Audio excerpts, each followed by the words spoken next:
Breaking news చూస్తున్నాము. BRS నేత బాల్కా సుమన్ ని అరెస్ట్ చేశారు. చంచల్గూడ జైల్లో సుమన్ కి 14 రోజుల రిమాండ్ను విధించారు నాంపల్లి కోర్టు. సింగరేణి ఆస్తుల్ని ధ్వంసం చేయాలని బాల్కా సుమన్ చేసిన వ్యాఖ్యలపై నాంపల్లి పిఎస్లో కేసు నమోదైంది. తెలంగాణ భవన్కు వెళ్లి బాల్కా సుమన్ను అరెస్ట్ చేశారు పోలీసులు. బాల్కా సుమన్ అరెస్ట్ సమయంలో కొంత హై టెన్షన్ వాతావరణం నెలకొని ఉండే. ముందస్తు నోటీసులు ఇవ్వకుండా ఎలా అరెస్ట్ చేస్తారని పోలీసులతో బీఆర్ఎస్ నేతలు వాగ్వాదానికి దిగారు. తీవ్రమైన కేసు కావడంతో నోటీసులు అవసరం లేదంటూ పోలీసులు చెప్పుకొచ్చారు. అరెస్టుకు ముందు మీడియాతో మాట్లాడిన బాల్కా సుమన్, నన్ను అరెస్ట్ చేసి సీఎం రేవంత్ అలాగే మంత్రి వివేక్ రాక్షస ఆనందం పొందుతున్నారంటూ బాల్కా సుమన్ ఆగ్రహాన్ని వ్యక్తపరిచారు. 6 సెక్షన్ల కింద బాల్కా సుమన్పై కేసు నమోదు చేశారు. గురువారానికి మరోపక్కన ముందస్తు బెయిల్ విచారణ వాయిదా పడింది. బాల్కా సుమన్ రిమాండ్ రిపోర్ట్లో కూడా కీలకమైన విషయాలు వెలుగులోకి వచ్చాయి. సింగరేణి సంస్థ ఆస్తులను ధ్వంసం చేయాలని, ఆఫీసులకు నిప్పు పెట్టాలని మాట్లాడిన బాల్కా సుమన్ సింగరేణి కార్యాలయాలపై దాడులకు పిలుపునిచ్చారని ఫిర్యాదులో పేర్కొన్న జూనియర్ ఇన్స్పెక్టర్ ఆనంద్ వీడియో ఆధారాలను పోలీసులకు అందజేశారు. ఆనంద్ సింగరేణి ఉద్యోగుల భద్రతకు ముప్పు ఉందని ఫిర్యాదు చేశారు. వీడియోలను కేసులో కీలక ఆధారాలుగా చూపించి పోలీసులు బాల్కా సుమన్ కూడా పోలీసుల ఎదుట అంగీకరించారు అంటూ వార్తలు వస్తున్నాయి. సుమన్పై గతంలో కూడా కేసులు ఉన్నాయని పోలీసులు చెప్పుకొచ్చారు. సో మొత్తం మీద బాల్కా సుమన్కి సంబంధించి నిన్న జరిగిన అరెస్ట్కి సంబంధించిన విజువల్స్ మనం రైట్ సైడ్ బాక్స్లో చూస్తున్నాం. ఆ విజువల్స్లో చూడొచ్చు. మొదటగా బీఆర్ఎస్ భవన్ దగ్గర భారీగా పోలీసులు మోహరించారు. దాని తర్వాత ఆయన లోపల ప్రెస్ మీట్ పెట్టి కొంతసేపు సీఎం రేవంత్ రెడ్డి అలాగే మంత్రి వివేక్ కావాలనే నన్ను అరెస్ట్ చేపిస్తున్నారు అంటూ ఆయన మాట్లాడుకొచ్చారు. ఈ విజువల్లో మనం చూడొచ్చు. ఆయన సరెండర్ అవుతాను, చట్టానికి నేను కోఆపరేట్ చేస్తాను అంటూ ఆయన మాట్లాడుకొచ్చారు. ఆ వెహికల్లో ఎక్కి వెళ్ళిపోతున్న సమయంలో మనం చూడొచ్చు. నిన్న నాంపల్లి కోర్టుకు తీసుకెళ్లారు. నాంపల్లి కోర్టుకి మొదటగా పోలీస్ స్టేషన్ నుంచి తర్వాత హాస్పిటల్కి కొంత ప్రాథమికంగా ఆయన ఆరోగ్య పరిస్థితులు ఎలా ఉన్నాయని తెలుసుకోవడానికి హాస్పిటల్కి తీసుకెళ్లిన విజువల్స్ మనం చూస్తున్నాం. విజువల్స్లో తనకి ప్రిలిమినరీ హెల్త్ టెస్ట్లన్నీ కూడా చేశారు. ఆరోగ్య పరిస్థితి పూర్తిగా ఆరోగ్యంగా ఉన్నాడా లేదా తెలుసుకొని తర్వాత మ్యాజిస్ట్రేట్ ముందు హాజరుపరిచాడు. మనం చూడొచ్చు హాస్పిటల్ నుంచి తిరిగి వెళ్తున్న విజువల్స్. నిన్న అర్ధరాత్రి సమయంలో మరి మ్యాజిస్ట్రేట్ దగ్గర హాజరుపరిచి అక్కడి నుంచి చంచల్గూడ జైలుకి అర్ధరాత్రి సమయంలో చంచల్గూడ జైలుకి తరలించారు. సుమారు 14 రోజుల పాటు రిమాండ్కి తీసుకున్నారు. 14 రోజులు రిమాండ్కి తీసుకోవడం జరిగింది. సో మొత్తం మీద బాల్కా సుమన్ పైన ఎఫ్ఐఆర్లో నమోదైన సెక్షన్స్ ఒక్కసారి మనం చూస్తే 326, 353. ఈ 326, 353 ఒక రకంగా ఇవి కొంత కాంట్రవర్షియల్ అని చెప్పొచ్చు, అలాంటి సెక్షన్స్ అని చెప్పొచ్చు. దీంట్లో ఒకసారి మనం చూస్తే 326 సబ్సెక్షన్ G, దాంట్లో చాలా క్లియర్గా mischief by fire or explosive substance with intent to destroy property. ఏదైనా ఆస్తిని నష్టపరచాలి, ఆస్తిని ధ్వంసం చేయాలి, దాంట్లో మంటలు కానీ అలాగే ఎక్స్ప్లోజివ్ డివైసెస్ కానీ వీటి గురించి ప్రేరేపించేలాగా మాట్లాడితే సెక్షన్ 326 సబ్సెక్షన్ G దీన్ని పొందుపరుస్తారు. సో మొత్తం మీద సెక్షన్ 351 సబ్సెక్షన్ 351 351 సబ్సెక్షన్ 3 అది కూడా చాలా క్లియర్గా క్రిమినల్ ఇంటిమిడేషన్, అంటే ఒక వ్యక్తిని కానీ ఒక ప్రాపర్టీని కానీ ధ్వంసం చేస్తాము అంటూ మాట్లాడుకొస్తే దానికి ఖచ్చితంగా సివియర్ పెనాల్టీ ఉంటుంది అంటూ చెప్పుకొస్తున్నారు. మరోపక్కన బాల్కా సుమన్పై పెట్టిన కేసుల్లో prevention of damage to public property act, అంటే PDPPA యాక్ట్ అంటారు. Prevention of damage to public property act. Singareni Bhavan అలాగే సింగరేణిలో GM ఆఫీస్, ఈ ఆఫీసులకు సంబంధించిన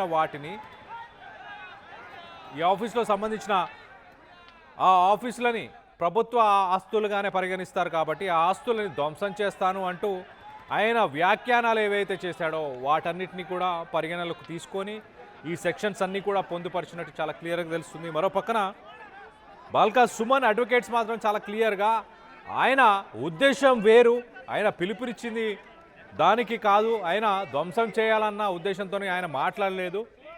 ఎంతోమంది రాజకీయ నాయకులు, ఇప్పుడు కాంగ్రెస్ ప్రభుత్వంలో ఉన్న వ్యక్తులు కూడా ఎన్నో సార్లు ఇలాంటి మాటలు మాట్లాడినా వాళ్ళపైన ఎలాంటి చర్యలు తీసుకోలేదు.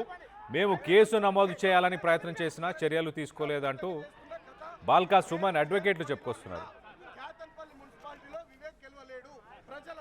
దీనికి సంబంధించి మరింత అప్డేట్ తీసుకునే ప్రయత్నం చేద్దాం. ఇటు మా ప్రతినిధి మధు అందుబాటులో ఉన్నారు, మధుతో మాట్లాడి తెలుసుకునే ప్రయత్నం చేద్దాం. మధు, నిన్న ఏం జరిగింది?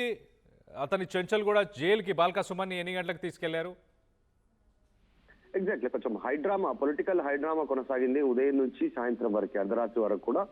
Balka Suman BRS party office దగ్గర ఉంటే భారీగా పోలీసులు మోహరించారు. మొత్తం 2 పోలీస్ స్టేషన్ల పరిధిలో ఉన్నటువంటి పోలీసులు, ఏసీపీలు ఇక్కడికి రీచ్ అయ్యారు.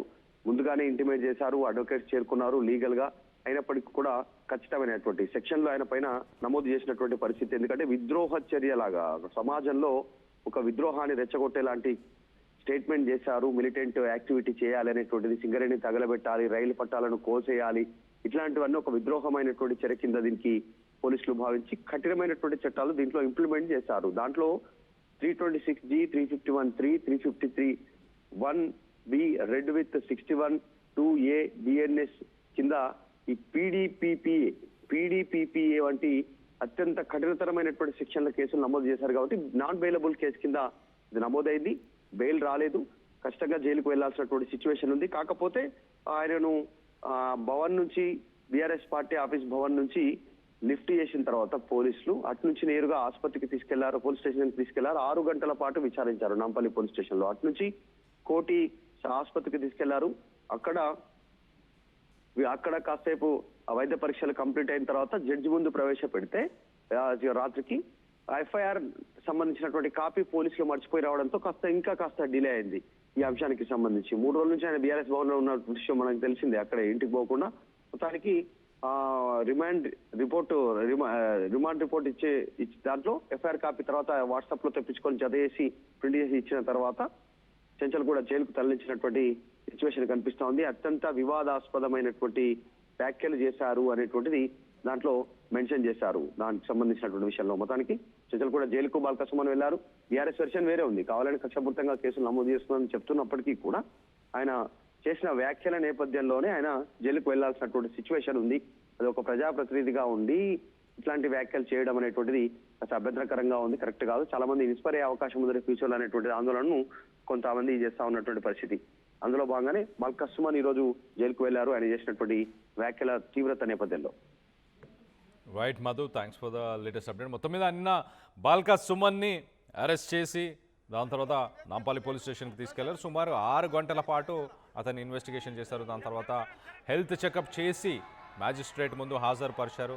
బాల్కా సుమన్ ఆయన అరెస్ట్ కంటే ముందు ఆయన బీఆర్ఎస్ భవన్ దగ్గర ఏం మాట్లాడారు, తన పైన ఎలాంటి అభియోగాలని మోపే ప్రయత్నం చేస్తున్నారంటూ ఏం మాట్లాడారు, దానికి సంబంధించి ఒక్కసారి ఆయన మాటల్లోనే వినే ప్రయత్నం చేద్దాం. అలాగే ఈ సిరీస్ ఆఫ్ ఈవెంట్స్, అలాగే బాల్కా సుమన్ మాట్లాడిన మాటలు, ప్రభుత్వ చర్యలు, వీటన్నిటిపైన మీ అభిప్రాయాలు ఏంటనేది కింద కామెంట్ రూపంలో తెలియపరచండి. ఒక్కసారి బాల్కా సుమన్ ఏం మాట్లాడాడో అరెస్ట్ కంటే ముందు ఒకసారి ఆయన మాటల్లోనే వినే ప్రయత్నం చేద్దాం.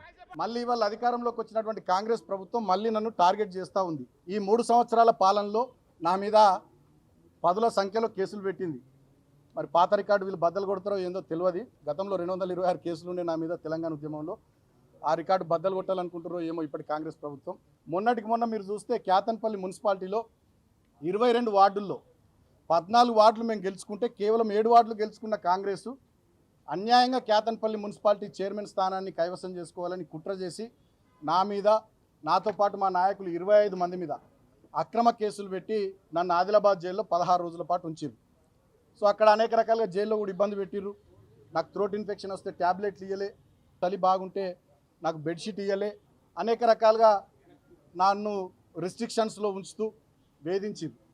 అయినా వాళ్ళ కడుపు మంట ముఖ్యమంత్రి రేవంత్ రెడ్డిది, మంత్రి వివేక్ది, కాంగ్రెస్ ప్రభుత్వ పెద్దల కడుపు మంట చల్లారనట్టుంది. మళ్ళీ ఇప్పుడు అక్రమంగా కేసులు పెట్టిరు. ఇప్పుడు మేము ఓడిపోయినప్పటికీ కూడా ఆ ప్రాంత కార్మికుల పట్ల ఈ కాంగ్రెస్ ప్రభుత్వం చేస్తున్నటువంటి అన్యాయాలు, మోసాలు దాన్ని నిరంతరం ప్రశ్నిస్తూనే ఉన్నాం. మేము ప్రశ్నిస్తే కూడా, మాట్లాడితే కూడా తట్టుకోలేకుండా ప్రభుత్వ పెద్దలు సంయమనము, సహనం లేకుండా వ్యవహారం చేస్తూ ఉన్నారు.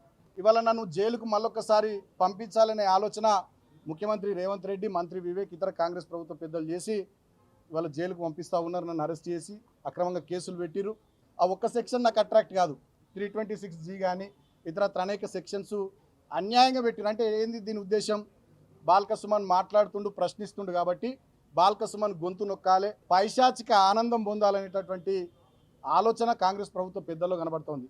నన్ను అరెస్ట్ చేసుడు, జైలుకు పంపించుడు, వీటి మీద పెట్టే శ్రద్ధ నేను ప్రభుత్వ పెద్దలను అడుగుతూ ఉన్నా. మీరేం మాట ఇచ్చిరు? మొన్న సింగరేణిలో కార్మికులకు వారసత్వ ఉద్యోగాలు ఇస్తామన్నారు. మేము గతంలో కేసీఆర్ గారు 19,000 ఉద్యోగాలు ఇచ్చిరు.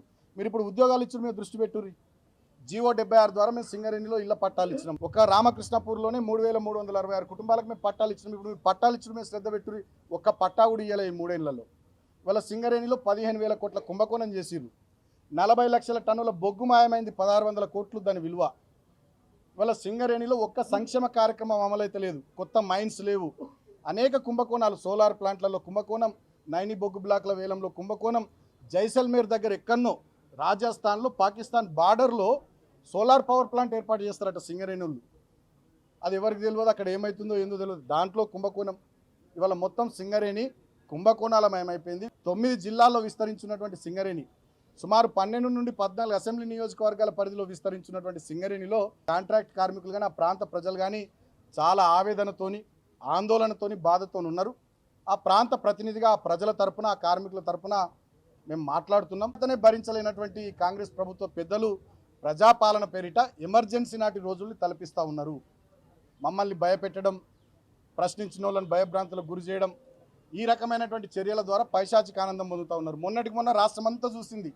అశోక్ అనే ఒక ఆర్టీసీ డ్రైవర్, ఆయన జగిత్యాలలో మీరు వడ్లు కొనుర్రి, మక్కలు కొనుర్రి అంటే ఆయనను వేధించారు. ఇట్లా చాలామందిని వేధిస్తూ ఉన్నారు, ఇబ్బందులు పెడతా ఉన్నారు. నాకు చట్టం మీద, వ్యవస్థల మీద, న్యాయస్థానం మీద, మా అంబేద్కర్ గారు మహానుభావుడు రాసిన రాజ్యాంగం మీద నాకు నమ్మకం ఉంది. ఈ అరెస్టులు, కేసులు, వేధింపులు, జైళ్ళు ఇవన్నీ కూడా మా లీగల్ టీం చూసుకుంటుంది. సో చట్టాన్ని గౌరవించే వ్యక్తిగా, రాజ్యాంగం పట్ల దాన్ని అనుసరించేటటువంటి వ్యక్తిగా, గతంలో ఎంపీగా, ఎమ్మెల్యేగా పనిచేసిన అనుభవం ఉన్నటువంటి వ్యక్తిగా, డెఫినెట్గా లా అబైడింగ్ సిటిజన్గా నేను అన్ని వ్యవస్థలకు కోఆపరేట్ చేస్తా అని చెప్పి తెలియజేస్తూ, డెఫినెట్గా చట్టాన్ని గౌరవించే వ్యక్తిగా నేను పూర్తి స్థాయిలో సహకరిస్తా. అంతిమంగా నేను ఒకటే కోరుతా ఉన్న కాంగ్రెస్ ప్రభుత్వ పెద్దల్ని, మరి ఇప్పటికి నన్ను జైలుకు పంపిస్తున్న రేవంత్ రెడ్డికి, మంత్రి వివేక్ ఇప్పటికైనా మరి కడుపు మంట సల్లారుతుందో ఏందో చూడాలి. మా మీద పెట్టే శ్రద్ధ, మా మీద చేసే ఎదురుదాడి, మా మీద కేసులు పెట్టి జైళ్ళకు పంపించాలనేటటువంటి దాని మీద ఉన్న మీ తాపత్రయం, దాంట్లో సగమైన మీరు ఇచ్చిన 6 గ్యారంటీల మీద, 420 హామీల మీద, చేవేళ్లలో చెప్పిన SC/ST డిక్లరేషన్ మీద, కామారెడ్డిలో చెప్పిన BC డిక్లరేషన్ మీద, సరూర్ నగర్లో చెప్పిన యూత్ డిక్లరేషన్ మీద పెట్టి ప్రజలకు 4 మంచి పనులు చేయాలని కాంగ్రెస్ ప్రభుత్వ పెద్దల్ని కోరుతా ఉన్నా. అంతిమంగా న్యాయం గెలుస్తుంది, ధర్మం గెలుస్తుంది. మళ్ళీ ఇవాళ అధికారంలోకి వచ్చినటువంటి కాంగ్రెస్ ప్రభుత్వం మళ్ళీ నన్ను టార్గెట్ చేస్తూ ఉంది. ఈ 3 సంవత్సరాల పాలనలో నా మీద 10ల సంఖ్యలో కేసులు పెట్టింది. మరి పాత రికార్డు వీళ్ళు బద్దలు కొడతారో ఏందో తెలియదు. గతంలో 226 కేసులు ఉండే నా మీద తెలంగాణ ఉద్యమంలో. ఆ రికార్డు బద్దలు కొట్టాలనుకుంటారో ఏమో ఇప్పటి కాంగ్రెస్ ప్రభుత్వం.